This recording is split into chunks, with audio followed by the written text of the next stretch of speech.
یہ 8ویں صدی عیسوی کی بات ہے کہ اموی خلافت نے تقریباً 100 سال تک ایک وسیع سلطنت پر حکومت کی۔ یہ دوسری بڑی خلافت تھی جو رسول صلی اللہ علیہ وسلم کی وفات کے بعد قائم ہوئی۔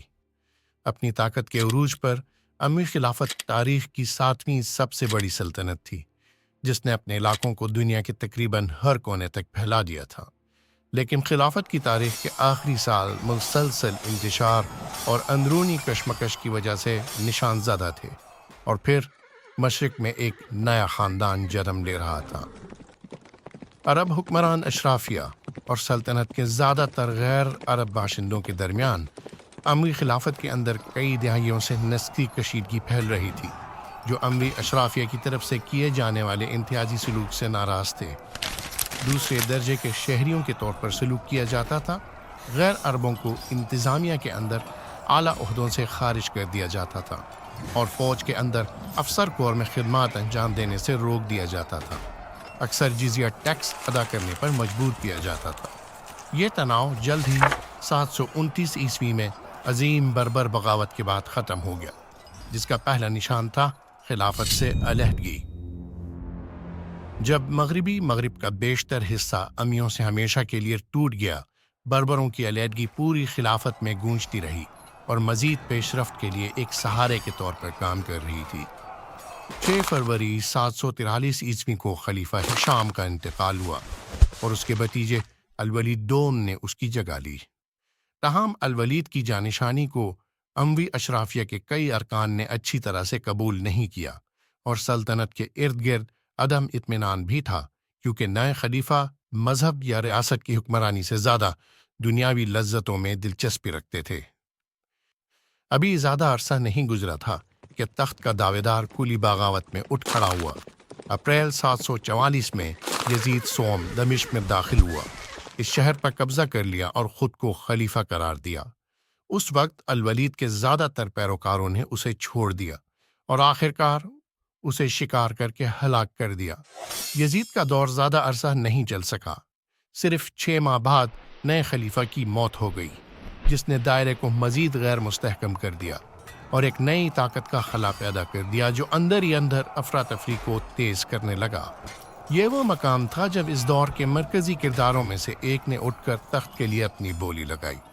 اس کا نام تھا مروان، اور تاریخ میں مروان ثانی کے نام سے مشہور ہوا۔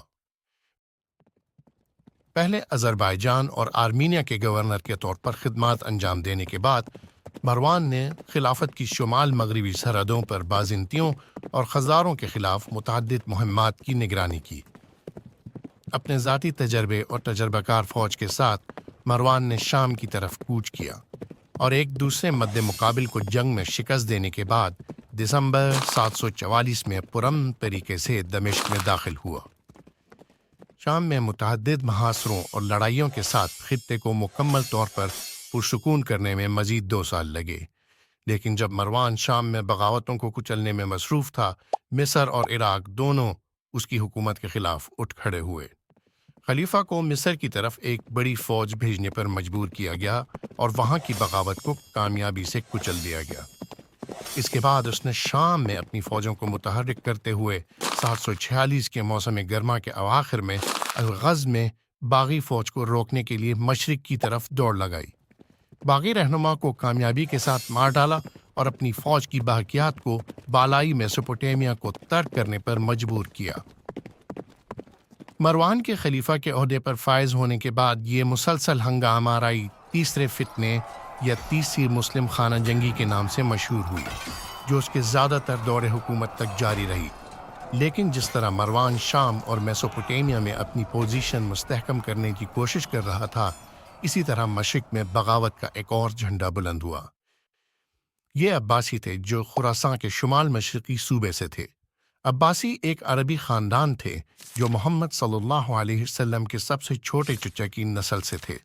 انہوں نے نبی صلی اللہ علیہ وسلم کے قریب ہونے کی وجہ سے ان کے حقیقی جانشین ہونے کا دعویٰ کیا، تاہم ان کا انقلاب بے ساختہ نہیں تھا۔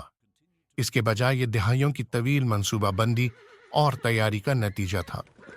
عباسی مہم جوؤں نے مذہب پرستی کی ایک مہم شروع کی جو کئی دہائیوں تک جاری رہی۔ انہوں نے ایوان نبوی کے ایک ایسے رکن کی حمایت حاصل کرنے کی کوشش کی جو سب کو پسند آئے، لیکن خاص طور پر محتاط رہے کہ عباسیوں کا واضح ذکر نہ کریں۔ ایرانی رسم و رواج اور ثقافت کو دبانے کے لیے امویوں کی طرف سے اختیار کیے گئے سخت اقدامات چنگاری بھڑکنے کا ایک نقطہ تھا، جس نے بالآخر بغاوت کی چنگاری کو جنم دیا، اور عباسیوں نے اسے انقلاب کے لیے اپنے سوچے سمجھے منصوبے میں استعمال کیا تاکہ سب کے لیے ایک مشترکہ آواز پیدا کی جا سکے۔ عباسی انقلاب کا ایک مشہور فوجی رہنما جو غالباً ایرانی نژاد تھا، ابو مسلم کے نام سے پہچانا جاتا تھا۔ اسے عباسی خاندان کے امام ابراہیم نے خراسان میں انقلاب شروع کرنے کے لیے بھیجا تھا۔ اسی سال 9 جون کو ابو مسلم نے عباسیوں کے سیاہ علم کو بلند کیا، جسے امویوں کے سفید جھنڈے کے براہ راست سرزنش کے طور پر منتخب کیا گیا تھا۔ انقلاب شروع ہو چکا تھا۔ تقریباً 10,000 آدمیوں کی فوج کے ساتھ ابو مسلم نے مرد پر چڑھائی کی، اور 14 فروری 748 تک اس نے خراسان کے اموی گورنر کو بے دخل کر کے شہر پر قبضہ کر لیا۔ ابو مسلم کے افسر قحطبہ ابن شبیب کو فوراً سیار کے خلاف روانہ کیا گیا۔ مغربی ایران میں قمص تک اس کا پیچھا کرتے رہے۔ قحطبہ کو جلد ہی گورگن کے مقام پر 10,000 آدمیوں کی اموی فوج نے روک لیا، جسے اس نے جلد ہی شکست دی۔ دری اثنا سیار دوبارہ منظم ہونے میں کامیاب ہو گیا، اور خلیفہ کی طرف سے رے میں اسے تقویت ملی، لیکن اسے دوبارہ شکست ہوئی۔ اموی کمانڈر ہمدان شہر تک پہنچنے کی کوشش کرتے ہوئے ہلاک ہو گیا، جبکہ ناقابل شکست عباسی کمانڈر کا تعاقب کیا جا رہا تھا۔ قحطبہ کی فتوحات جاری رہیں، اور مارچ 739 میں وہ اصفہان میں تقریباً 50,000 آدمیوں کی ایک اور اس سے بھی بڑی اموی فوج کو شکست دینے میں کامیاب رہا۔ نہاوند سلطنت کے مشرقی حصے میں امویوں کے آخری گڑھ کے طور پر رہا۔ ان کی شکست خوردہ فوج کی باقیات ان لوگوں کے ساتھ شامل ہو گئیں جو پہلے سے ہی شہر میں محصور تھے، لیکن قحطبہ کے شام سے اموی امدادی دستے کو شکست دینے کے بعد علاقے میں مزاحمت ختم ہو گئی۔ اسی دوران ابو مسلم خراسان کے مشرقی حصے میں اقتدار پر عباسی گرفت مضبوط کرنے، کسی بھی مخالفت کو ختم کرنے اور باقی رہ جانے والے عناصر کو پرسکون کرنے میں مصروف تھے۔ تقریباً 9 دہائیوں کے بعد خراسان نے اموی حکومت ختم ہوئی۔ فاتح عباسی اب میسوپوٹیمیا کی طرف بڑھنے کے لیے آزاد تھے۔ ان کا مقصد شہر کوفہ تھا، جو اس علاقے میں عباسی انقلاب کا مرکز تھا۔ اگست 739 میں ایک اور اموی کمانڈر نے قحطبہ کی فوج کو کوفہ پہنچنے سے پہلے روکنے کی کوشش کی، لیکن چالاک اور ہوشیار عباسی جنرل ایک قدم آگے رہا۔ قحطبہ نے امویوں کے خلاف رات کے وقت حملہ کیا، جو وہ تیار نہیں تھے، اور اس کی فوج ایک بار پھر فتح یاب ہوئی۔ بدقسمتی سے عباسیوں کی اس جنگ کا بڑا نقصان خود قحطبہ کی اپنی موت تھی۔ جب شکست خوردہ اموی فوج کے آثار وسط کے اندر محصور ہو گئے تو ابو مسلم نے فرات کے پار اپنی فوج کی قیادت کی اور کوفہ پر قبضہ کر لیا۔ جمعہ 28 نومبر 739 عیسوی کو محمد صلی اللہ علیہ وسلم کے چچا کے پڑپوتے الصف کو ابو مسلم اور اس کی فوج کی حمایت سے کوفہ میں نیا خلیفہ منتخب کیا گیا۔ نئے خلیفہ نے عباسی حکومت کو مستحکم کرنے کے لیے اپنے خاندان کے افراد کو انقلاب کی فوج کی کمان کے لیے مقرر کیا۔ اس طرح ان کے بھائی عبداللہ ابن علی کو ابو مسلم کی فوج کی اعلیٰ کمان سونپی گئی، حالانکہ اصل کمان ابھی باقی تھی ابو مسلم کے ہاتھ میں۔ اب جنگی حکمت عملی کے لحاظ سے اہم شہر کوفہ کے عباسی کنٹرول کے ساتھ ابو مسلم نے موصل کی طرف کوچ کیا۔ اس کے مارچ میں مزید عباسی دستے فوج کے بڑے بڑے حصے میں شامل ہوئے۔ اس مقام پر مروان دوم، جس نے حران میں ایک بڑی فوج جمع کی تھی، عباسی حریفوں کا مقابلہ کرنے کے لیے میسوپوٹیمیا کی طرف پیش قدمی کی۔ دونوں فریقوں کی صحیح تعداد غیر یقینی ہے، لیکن خیال کیا جاتا ہے کہ مروان کے ماتحت اموی فوج تقریباً 1,20,000 آدمیوں پر مشتمل تھی۔ دوسری طرف ابو مسلم کے ماتحت عباسی فوج نمایاں طور پر چھوٹی تھی اور 35,000 سے 40,000 مردوں پر مشتمل تھی۔ دونوں افواج کے درمیان عددی تفاوت کے باوجود ابو مسلم کی فوج بہت زیادہ تیار تھی۔ ان کی بار بار فتوحات کی وجہ سے ابتدائی حوصلے اور جنگی تربیت سخت ہو گئی تھی۔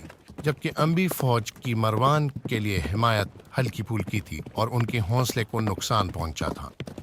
یہ 25 جنوری 750 کی ایک سرد صبح تھی جب دونوں فوجیں آخرکار عظیم زاب ندی کے مشرقی کنارے پر آمنے سامنے ہوئی۔ دونوں فوجوں کے سپاہیوں نے دعا میں ہاتھ اٹھا کر مکہ کا رخ کیا۔ صبح کی نماز سے فارغ ہوئے تو دونوں طرف کے جنگی ڈھول بجنے لگے۔ اس تصادم کا نتیجہ فیصلہ کرے گا کہ عالم اسلام کا حکمران کون ہوگا۔ ایک بڑی پکار پر دونوں فوجیں جنگی صفوں میں گھس گئیں، پہلے گھوڑ سوار فوج، پھر پیادہ، تیر انداز اور نیزہ بازوں کے ساتھ۔ ایک طرف اموی خاندان کے سفید جھنڈے، دوسری طرف عباسیوں کے سیاہ علم۔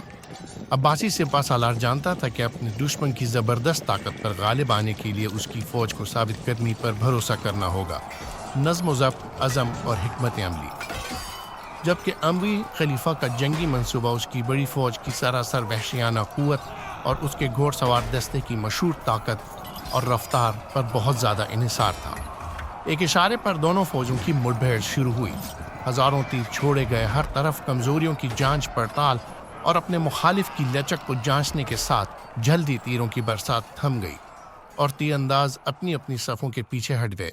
میدان جنگ میں خوفناک خاموشی چھا گئی، صرف پھڑپڑانے کی آواز سے خلل پڑا، تلواروں اور وقتاً فوقتاً برچیوں اور ڈھالوں کی جھنکار۔ اس کے بعد ابو مسلم کی پیادہ فوج نے قدرے آگے بڑھتے ہوئے اپنے اموی مخالفوں کے سامنے نیزوں کی ایک ٹھوس لکیر پیش کی اور انہیں کارروائی پر اکسانے کی کوشش کی۔ اچانک مروان نے اپنی تلوار کھول دی اور پکارا، ان اللہ و ان الیہ راجعون۔ اموی گھوڑ سواروں کی صحیح تعداد کا اندازہ لگانا ناممکن ہے جنہوں نے اس دن ابو مسلم کے نیزہ بازوں پر حملہ کیا، لیکن وہ کئی ہزار تھے۔ ایک عباسی سپاہی نے بڑی اموی فوج کو یہ کہہ کر بیان کیا، شامیوں نے ان پر اس طرح حملہ کیا جیسے وہ لوہے کا پہاڑ ہوں۔ گرجنے والے بے شمار کھروں کا یہ پہاڑ میدان میں پھیلتا ہوا سیدھے اپنے دشمن کی طرف بڑھتا، ایک بار اور ہمیشہ کے لیے دکھاوا کرنے والوں کو تباہ کرنے کی کوشش کرتا ہے۔ لیکن ابو مسلم اس صورتحال کے لیے تیار تھا اور اس نے اپنی فوج کو خاص طور پر مروان کے گھوڑ سواروں کے خلاف ذمہ داری سے لڑنے کی تربیت دی تھی۔ ہزاروں سرپٹ دوڑتے گھوڑوں کی خوفناک آواز کے باوجود عباسی فوج اپنے اعصاب کو تھامے کھڑی رہی۔ دونوں افواج کے درمیان تصادم میں زیادہ دیر نہیں گزری تھی۔ ابتدائی لڑائی کے دوران دونوں اطراف سے ہزاروں لوگ گرے اور گھوڑ سوار فوج کی زبردست رفتار نے تقریباً ٹھوس عباسی لکیر کو راستہ دیا، لیکن ابو مسلم کے نظم و ضبط والے نیزہ باز اپنی تشکیل کو برقرار رکھنے اور حملے کے ابتدائی جھٹکے کو بے اثر کرنے میں کامیاب رہے۔ اب لڑائی انتشار انگیز انفرادی لڑائی میں بدل گئی، جس میں متعدد اموی گھوڑ سوار قریب سے زیادہ مؤثر طریقے سے لڑنے کے لیے اتر رہے تھے، لیکن چابک دست عباسی نیزہ بازوں کو بالادستی حاصل ہونے لگی۔ اموی گھوڑ سواروں کے ہارنے کے ساتھ عباسی فوج اپنی کوششوں کو ہم آہنگ کرنے اور آہستہ آہستہ اپنے دشمن کو پیچھے دھکیلنے میں کامیاب ہو گئی۔ اس نازک موڑ پر ابو مسلم نے اپنی پوری فوج کو آگے بڑھنے کا حکم دیا۔ یہ امویوں کی برداشت سے باہر تھا اور وہ جلد ہی ٹوٹ گئے اور پوری صف کو پار کر گئے۔ عباسی گھوڑ سواروں نے بے رحمی سے پیچھے ہٹتے ہوئے دشمن کا پیچھا کیا۔ مروان کی بقیہ فوج نے اپنے فوجی دستوں کو ٹوٹتے دیکھ کر فیصلہ کیا کہ میدان جنگ کو چھوڑنا ہی بہترین اقدام ہے، لیکن ان کے پیچھے دریائے زاب نے ان کو واپس پلٹنے سے روک دیا اور بڑے پیمانے پر پسپائی کے دوران ہزاروں افراد ڈوب گئے۔ اس خونی ہفتے کی دوپہر تک زاب کے ساحل پر جو کچھ سنائی دے رہا تھا وہ اموی فوج کی ہزاروں کی تعداد میں گرنے والوں کی چیخیں تھیں۔ ابو مسلم اور عباسی فاتح ہوئے۔ اموی خلافت اب نہیں رہی۔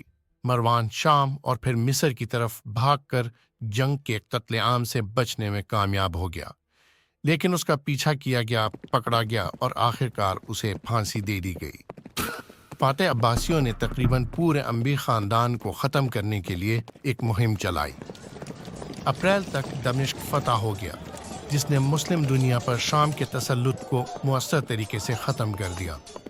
ابو العباس الصفر عباسی خلافت کے پہلے خلیفہ بنے اور ابو مسلم، جس نے نئی حکومت کی سربراہی کی، اس بات کو یقینی بنایا کہ اقتدار شام اور مشرق کی طرف منتقل ہو جائے۔ اس نے شہر میں دارالحکومت قائم کیا، کوفہ۔ اس نے عباسیوں کے طلوع ہونے کا اشارہ دیا، جس نے ثقافتی اور سائنسی دور کا آغاز کیا۔ عالم اسلام میں وہ حکومت بالآخر قائم ہو گئی جو آنے والی کئی نسلوں تک حکمرانی کرے گی۔